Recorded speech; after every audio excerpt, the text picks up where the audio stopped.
Assalamualaikum warahmatullahi wabarakatuh. Perkenalkan, nama saya Armadi Ikwan dari Prodi PJKR. Di sini saya akan menjelaskan aliran Khawarij.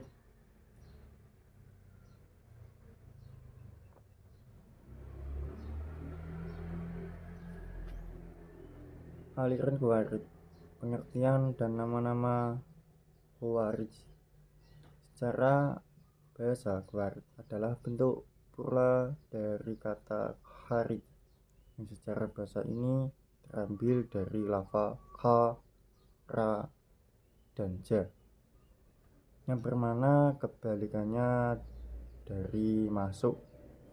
Disebut dimiliki karena mereka keluar dari agama dan keluar dari barisan kaum muslimin, khususnya dari kepatuhan terhadap Imam Ali Ra. Ada banyak definisi tentang siapakah Khawarij itu.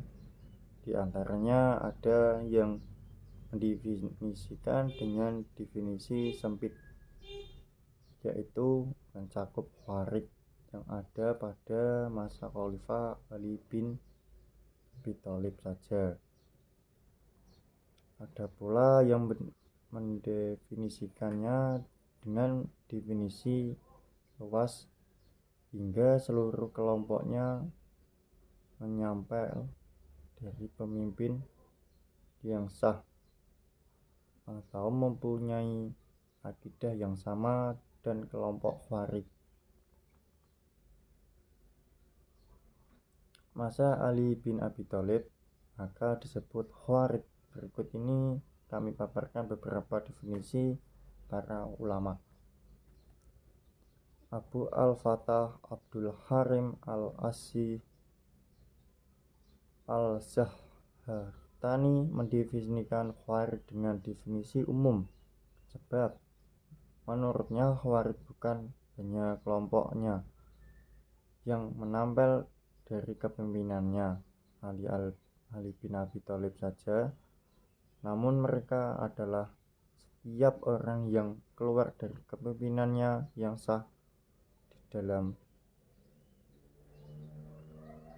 Al-Milawahliya Isa berkata, setiap orang yang menampel memisahkan diri dari kepemimpinan yang sah yang sudah disepakati oleh umat, di manakah Khawarij baik pada masa sahabat Khalifah Ali Rasyidin maupun pada masa sesudah mereka, yakni masa Taubini bin dan para pemimpin lain sepanjang masa.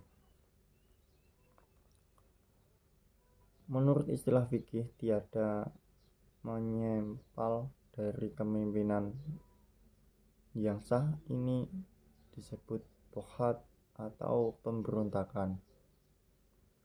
Menurut Ibnu Hajar Al-Qaslasi, Ibnu Hajar adalah salah satu seorang ulama ahli hadis terkemuka berhasab Syafi'i. Ibnu Hajar berkata, Khawarij adalah mereka yang mengingkari keputusan tahkim dan membebaskan diri dari keputusan itu.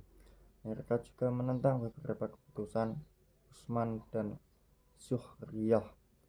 Mereka juga memeranginya apabila ada kelompok Khawarij yang mengkafirkan mereka, termasuk Khawarij yang pada ekstrim. Dalam definisi yang diungkap oleh Ibnu Hajar di atas, kita dapat memahami bahwa definisi Ibnu Hajar rakit hajari atau definisi secara sempit. Meskipun definisi secara sempit, kelompoknya mempunyai sifat Khawarij yang hidup serta erat khawajir dapat masuk dalam kategori Khawarij dengan metode qiyas atau analogi. Beberapa definisinya. Yang pertama, yang mana kelompok yang mempunyai sifat Khawarij yang hidupnya serta era Khawarij dapat dikatakan sebagai Khawarij sebab definisinya umum.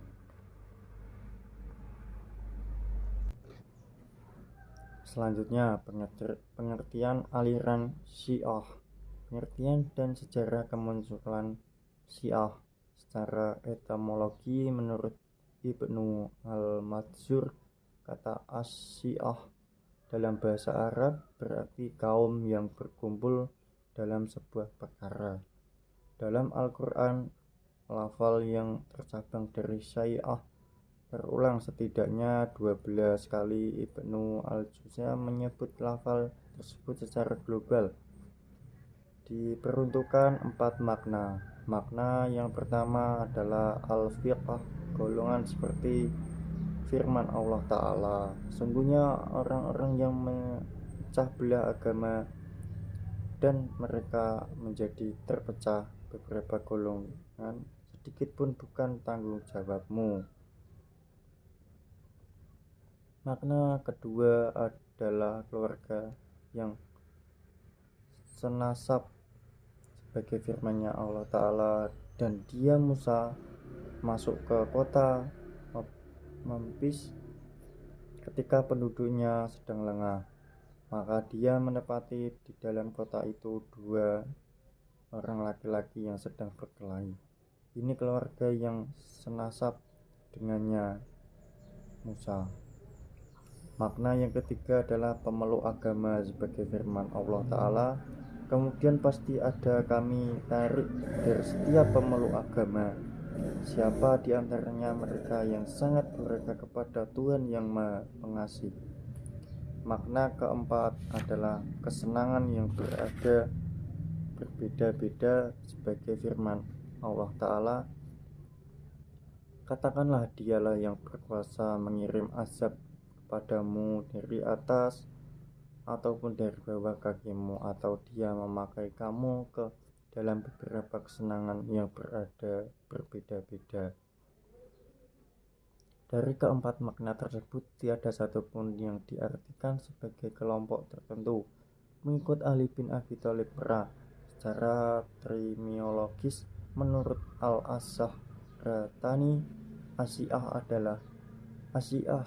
Syiah adalah orang yang mengikuti ahli secara khusus dan menyatakan masalah imamah dan kekhalifahannya ditentukan secara nas atau secara wasiat yang dibuat secara terbuka maupun rahasia, dan meyakini bahwa masalah ilmiah ini tidak keluar dari keturunan Ali bin Abi Thalib.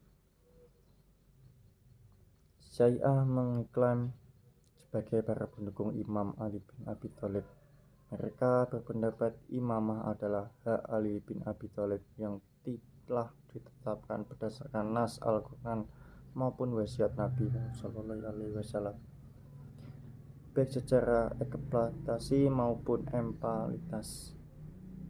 Mereka meyakini bahwa imamah tidak akan jatuh ke tangan Allah, ke tangan orang lain secara keturunan Ali bin Abi Thalib, dan jika jatuh ke tangan orang lain, maka hal itu disebabkan karena orang tersebut merampas dari tangan Ali bin Abi Thalib atau keturunannya. Mereka juga berpendapat permasalahan imamah bukan merupakan masalah keselamatan umat yang diperoleh dengan secara pemilihan umum, tetapi mereka permasalahan pokok dalam agama Islam atau ruk'aqdid yang tidak memungkinkan disembunyikan dan disepelekan oleh Rasul-Rasul Allah ataupun diserahkan pada umat. Yang kedua, awal munculnya dan asal usul pemahaman Syiah. Syiah beserta pokok-pokok pemikiran tidak lahir secara tiba-tiba, akan tetapi ia lahir secara bertahap. Adapun asal usul makna, para peneliti berbeda pendapat tentang hal ini. Berikut paparan beberapa para ulama tentang asal usul kemunculan Syiah. Agar Syiah bermula secara risalah Rasulullah SAW, mereka berkeyakinan bahwa tidak satu pun nabi kecuali mereka diwasiatkan untuk iman kepada kewalian Ali bin Abi Thalib. Pada dasarnya, atas riwayat dalam kitab Al-Kafi yang mereka anggap sebagai hadis, manakil waliyah Ali telah tertulis dalam sebuah suhuf atau lampiran-lampiran para nabi, dan tiada Allah mengutus seorang utusan kecuali menghambar kenabian Muhammad SAW dan wasiat kewalian ahli. Sekian dari saya penjelasan, atau kurang lebihnya saya mohon maaf. Assalamualaikum warahmatullahi wabarakatuh.